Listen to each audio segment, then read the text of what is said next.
Hello IGNOU student, आज के इस वीडियो में हम आपके लिए BHIC 101 जिसका सब्जेक्ट नेम है भारत का इतिहास भाग 1 इसका गैस पेपर लेकर आए हैं। इस गैस पेपर को आप sample paper PDF, exam notes या इम्पॉर्टेंट क्वेश्चन आंसर PDF भी कह सकते हैं।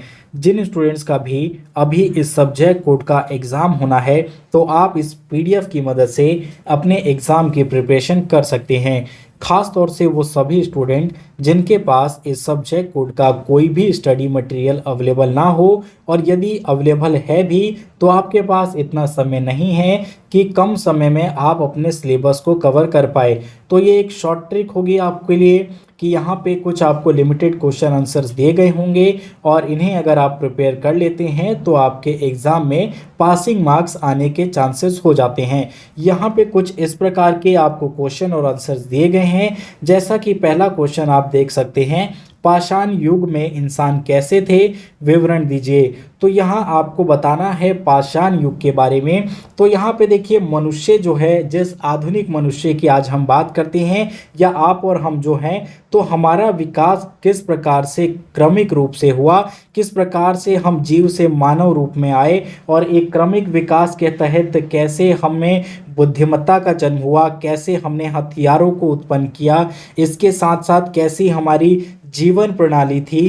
क्या हम उस समय, अगर हम बात करें पाषाण युग में, तो आक्रामक थे या नहीं थे, क्या बुद्धिमान थे, किस प्रकार के औजारों का इस्तेमाल करते थे, हमारा खान पान क्या था, इसके अलावा किन पशुओं को हम पालते थे या उनका शिकार करते थे, ये सारी चीज़ें आपको इसमें ब्यौरा देना होगा। उस समय देखेंगे तो किस चीज़ों से हथियार बनाए जाते थे, जैसे कि पत्थरों का उपयोग आपको देखने को मिलेगा, हड्डियों का प्रयोग देखने को मिलता है। तो ये सारी ही चीज़ें आपको इसमें शॉर्ट में जिक्र करनी होगी, क्योंकि आपसे क्वेश्चन जो पूछा गया है वो पूछा गया है आपसे पाषाण युग में इंसान कैसे थे।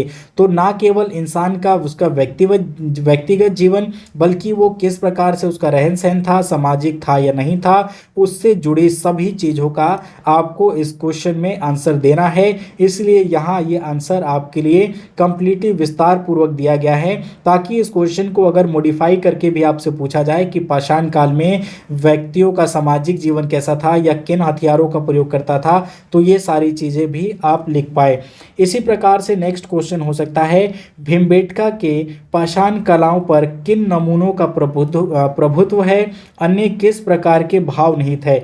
यानी यहाँ से ये क्वेश्चन आपसे पूछ रहा है कि आपने जिन भीमबेटका की गुफाओं के बारे में पढ़ा होगा, तो उनमें जो आपको भित्ति चित्र देखने को मिलते हैं, उसके अंदर जो चित्रकारी की गई है, तो उनमें आपको कौन कौन से नमूने यानी किन किन के बारे में चित्र देखने को मिलते हैं। तो यहाँ आप देखेंगे कि आपको वहाँ पे ऐसे जीवों का चित्र मिलेगा जिनका उस समय के जो मनुष्य थे या जो लोग थे जिनको वो पालन करते थे, या ऐसी चीज़ें मिलेंगी उस चित्रकारी में जिनका शिकार किया जाता था। चाहे हम बात करें उस समय मछलियों के बारे में बात करें, या उस समय कुछ मवेशियों की बात करें जिनको वो पालते थे या जिनके संपर्क में वो रहते थे, तो वहाँ भैंस, हाथी, बड़ी बिल्ली और जंगली मवेशियों का हमें वहाँ पे चित्रकारी देखने को मिलती थी। और ये चित्रकारी में कुछ आपको विशेष चित्रकारी आपको नृत्य संबंधित भी मिलेंगे, जो कि उस समय के जीवन काल को दर्शाता है। इसके अलावा सजावटी चित्रकारी भी आपको वहाँ पे देखने को मिलती थी। इसके अलावा अगर हम बात करें तो कुछ ऐसे चित्र भी थे जो कि ये दर्शाते हैं कि उस समय कृषि का भी प्रारंभ हो चुका था, क्योंकि हमें उनमें बैलगाड़ियों की दिखावट मिलती है। ठीक है, इसके अलावा कुछ पेड़ पौधों का भी हमें चित्रकारी देखने को मिलेगी। तो ये सारी चीज़ें आपको बताती है कि उस समय का जीवन यापन कैसा रहा होगा। इसी प्रकार से नेक्स्ट क्वेश्चन आपका हो सकता है, नवपाषाण काल की क्या विशेषताएं हैं, वर्णन कीजिए। या पूछ सकता है कि नवपाषाण काल का वर्णन करें या व्याख्या करें। तो नवपाषाण काल के युग के बारे में जब हम सामान्यतः बात करते हैं तो इसको सिंपली एक ऐसे युग के बारे में कहा जाता है जिस समय मनुष्य को धातु के बारे में जानकारी नहीं थी।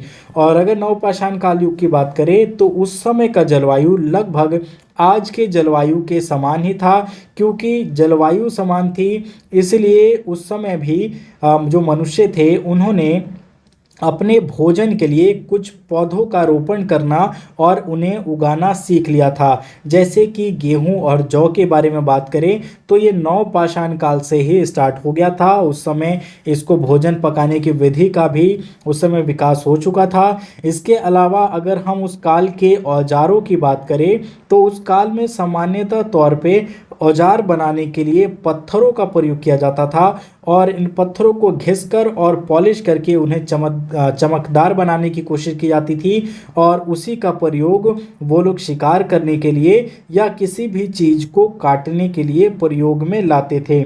इसके अलावा आप इसमें जिक्र करेंगे कि महत्वपूर्ण स्थान कौन कौन से थे इस काल में और उनका जीवन यापन कैसा था, ये सारी चीज़ें आपको इसमें देना होगा, जो कि यहाँ आंसर के रूप में आपको दिया जा रहा है। विशेषताओं में आप नवपाषाण की विशेषता में कृषि के बारे में देख सकते हैं कि कौन कौन सी कृषि चीज़ें की जाती थी, औजार बनाने की उनकी क्या तकनीक थी। इसके अलावा अन्य उपकरण उनके कौन कौन से, इस समय देखेंगे तो बुनने की कला का भी विकास हो चुका था, बर्तन निर्माण होते थे, तो ये सारी चीज़ें आप लिखेंगे। पशुपालन उस समय एक महत्वपूर्ण घटना रही। वहाँ पे उस समय मनुष्य ने कुत्ता, गाय, भैंस, भेड़, बकरी और सूअर, इसके साथ साथ बैल आदि को भी पालना और इनको पालतू जानवर बना लिया था उस समय के लोगों ने। मृदभांड यानी हम बर्तनों वगैरह की बात करें तो उस समय हमें उस पर भी कला का प्रदर्शन देखने को मिलता था। उस समय बर्तनों पे कुछ ना कुछ वो लोग रंगों के द्वारा या उस पे उकेड़ कर कलाकारी की जाती थी। तो यहाँ पे जो कुछ क्वेश्चंस के मैंने आपको एग्जांपल दिए, इसी प्रकार से इस पीडीएफ में 3 सेट के रूप में आपको कुल जो है 20 से लेकर 25 क्वेश्चन विद आंसर आपको देखने को मिलेंगे, जो कि आपके सिलेबस का ही पार्ट होंगे।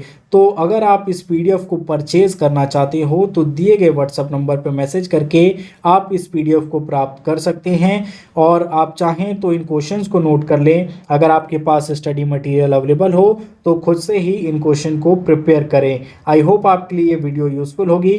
वीडियो को देखने के लिए धन्यवाद। चैनल को सब्सक्राइब करना ना भूलें। Thanks for watching.